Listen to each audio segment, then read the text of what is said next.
Araw ito nang kami makatanggap ng liham mula sa isang guro ng Barsat East Elementary School.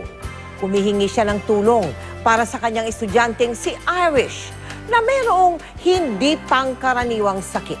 Kaya agad kami nagtungo sa bayan ng Bagao, probinsya ng Cagayan, upang siya ay bisitahin. Aming napag-alaman na ang kanyang sakit pala ay bihira.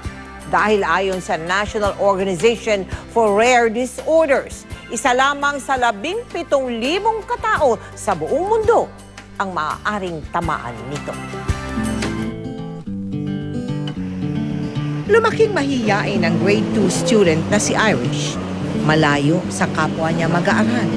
Noong naging teacher niya ako, nabigla ako sa kondisyon niya. Nakita ko yung dila niya na namamaga. Dahil sa awa ko sa kanya, sabi ko, gusto mo humingi tayo ng tulong. Ayon sa ama ni Irish, ipinanganak siya na may malaki ng dila. Saka na lang daw operahan kasi maliit pa siya, no?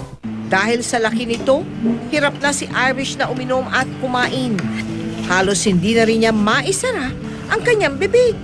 Kaya hindi maiwasang mapasok ng mikrobyo. Ayon kay Dr. Omar Ramos, ang kondisyon ni Irish ay tinatawag na macroglossia. Ang paglaki raw ng kanyang dila ay maaaring dahil sa cystic hygroma. Kulang sa timbang si Irish, kaya ako nirefer muna siya sa Department of Pediatrics para tulungan tayo sa pag-build up ng nutrition ni Irish bago isubject siya sa plan na sclerotherapy.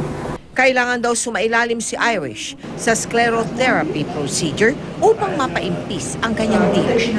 Bagamat mahirap ang kanilang buhay, pursigido ang kanyang ama na maipagamot si Irish. Sana po matulungan niyo po ako. Matulungan niyo po ako.